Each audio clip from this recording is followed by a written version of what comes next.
सागर 1985 में बनी हिंदी भाषा की कॉमेडी लव स्टोरी मूवी है और इसमें कमल हासन, ऋषि कपूर और डिम्पल कपाड़िया मुख्य किरदारों को निभाते हैं। यह फिल्म डिम्पल कपाड़िया के वापसी की फिल्म है।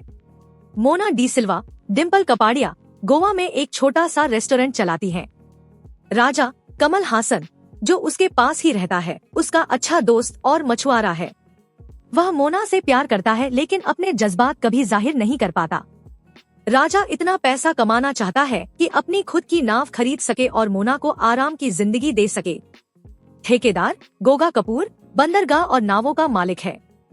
चीना, लिलीपुट राजा का गूंगा दोस्त है जिसकी वह हमेशा मदद करता है। मिस्टर डी सिल्वा, सईद जाफरी, मोना के पिता हैं और उन्हें राजा पसंद है। मिस जोसेफ, नदिरा, राजा की पालने वाली माँ है और जानती है कि राजा मोना से प्यार करता है। मिस्टर डी सिल्वा चाहते हैं कि मोना की शादी राजा से हो जाए, लेकिन मोना राजा को सिर्फ एक दोस्त समझती है। विक्रम, शफी इनामदार, एक बड़ी मछली पकड़ने वाली कंपनी का जनरल मैनेजर है। बटुकलाल, सतीश कौशिक, उसका सहायक है। ये दोनों कमला देवी, मधुर जाफरी के लिए काम करते हैं, जो कंपनी की मालकिन है। विक्रम चाहता है कि छोटे मछुआरों को समुद्र में मछली पकड़ने से रोका जाए, क्योंकि उनकी पकड़ से कंपनी के उत्पादों की बाजार कीमत पर असर पड़ता है। कमला देवी विक्रम की मौसी हैं और वह उनके धन और पद को विरासत में पाने का सपना देखता है। लेकिन कमला देवी विक्रम को बताती है कि उनका नाती अब अमेरिका से गोवा लौट रहा है। कमला को यह पसंद नहीं कि उनके बेटे ने एक आम लड़की से शादी की जिससे रवि का जन्म हुआ। विक्रम को कमला की संपत्ति की लालच है और उसे यह बिल्कुल पसंद नहीं कि रवि अब गोवा आ रहा है और उत्तराधिकारी बनने वाला है। कमला का बेटा और बहू जब रवि 7 साल का था तभी एक दुर्घटना में मारे गए थे। कमला ने रवि को वापस तो बुला लिया, लेकिन उसे हमेशा हॉस्टल में ही रखा और अब जाकर तय किया है कि वह रवि को अपने साथ गोवा में रखेगी। रवि, ऋषि कपूर, गोवा आ जाता है और कमला चाहती है कि वह कारोबार संभाले। रवि को यह बिल्कुल अच्छा नहीं लगता कि कमला उसके माता पिता के बारे में अपमानजनक बातें करती है और उसके दिवंगत पिता को ताना देती है कि उन्होंने एक आम लड़की से शादी कर अपनी जिंदगी बर्बाद कर ली। रवि एक दिन सुबह सुबह समुद्र किनारे मोना को नग्न अवस्था में तैरते हुए देखता है और उसका दिल बेकाबू हो जाता है। एक दिन विक्रम अपनी नाव को जानबूझकर स्थानीय मछुआरों के समुद्र में बिछाए हुए जाल के बीच से निकालता है, जिससे उनके जाल बुरी तरह क्षतिग्रस्त हो जाते हैं। राजा यह सब देख लेता है और हर्जाने की मांग लेकर विक्रम के ऑफिस जाता है। विक्रम मुआवजा देने से इनकार कर देता है, लेकिन रवि हस्तक्षेप करता है और गरीब मछुआरों के प्रति सहानुभूति दिखाते हुए भुगतान के लिए राजी हो जाता है। रवि मोना का पीछा करना शुरू करता है और उसे मनाने की कोशिश करता है। धीरे धीरे मोना और रवि एक दूसरे से प्यार करने लगते हैं, लेकिन राजा को इस बारे में कुछ पता नहीं होता। इसी बीच विक्रम कमला को सलाह देता है कि कंपनी की मछलियों की कीमत बाजार में और घटा दी जाए। इससे गरीब मछुआरे मजबूर हो जाएंगे उन दामों पर मछली बेचने के लिए जो वे वहन नहीं कर सकते, क्योंकि उन्हें अपने कर्ज पर ब्याज भी चुकाना होता है। यह रणनीति इलाके के सभी गरीब मछुआरों को तबाह कर देगी और कमला पूरे बाजार पर कब्जा कर सकेगी। कमला इस योजना को मंजूरी दे देती है। मछुआरे, जिनका नेतृत्व राजा करता है, अगला कदम सोच ही रहे होते हैं कि रवि उनसे मिलता है और एक स्थानीय बार में राजा के साथ शराब पीते हुए दोस्ती कर लेता है। धीरे धीरे रवि और राजा के बीच गहरी दोस्ती हो जाती है।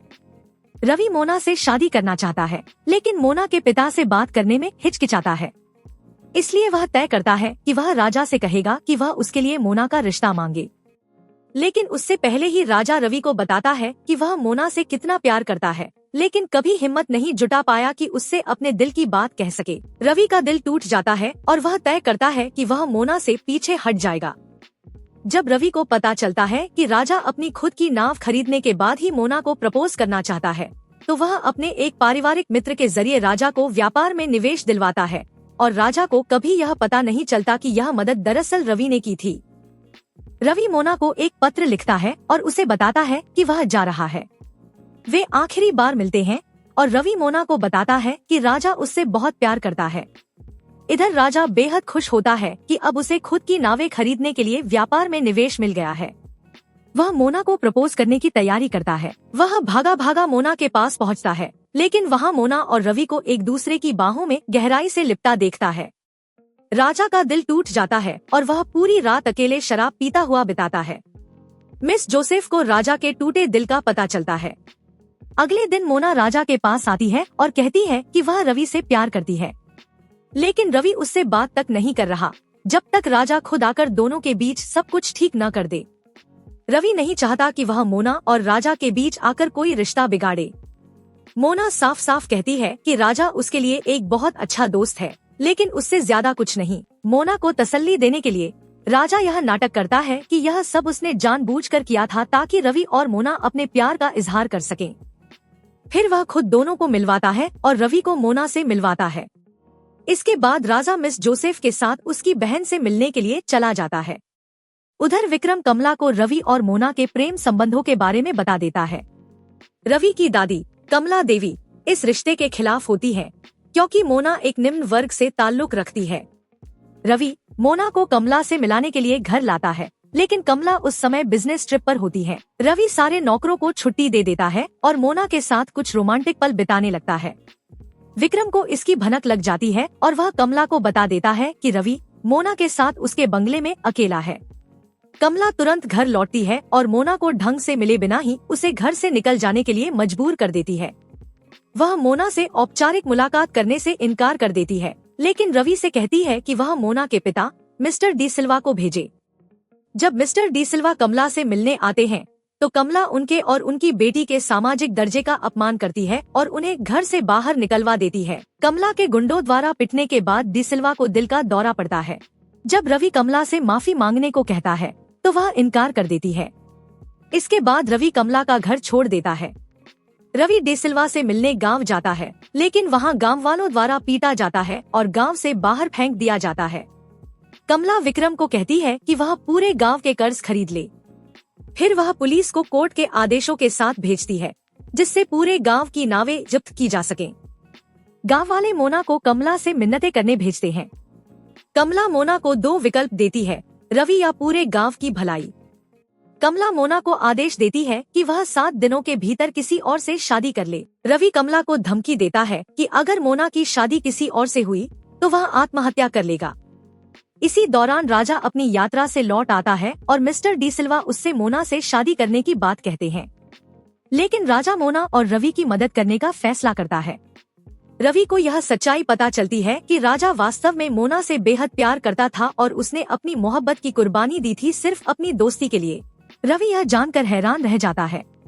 उधर कमला को एहसास होता है कि वह रवि को खो नहीं सकती, इसलिए वह विक्रम से कहती है कि वह रवि को वापस ले आए, यह कहकर कि वह उसकी सारी शर्तें मानने को तैयार है। लेकिन विक्रम यह तय करता है कि अब रवि को मार देना ही ठीक रहेगा। विक्रम मोना को अगवा कर लेता है और रवि को आत्मसमर्पण करने के लिए मजबूर करता है। वह चाहता है कि रवि आत्महत्या कर ले, लेकिन तभी राजा वहां पहुंचता है और विक्रम के गुंडों पर हमला कर देता है।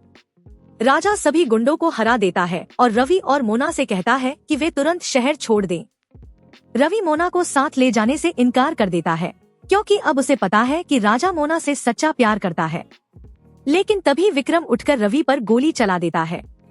राजा यह देखकर बीच में आ जाता है और गोली अपने ऊपर ले लेता है। रवि गुस्से में विक्रम को मार देता है, लेकिन राजा की मौत हो जाती है। कमला रवि और मोना के रिश्ते को स्वीकार कर लेती है।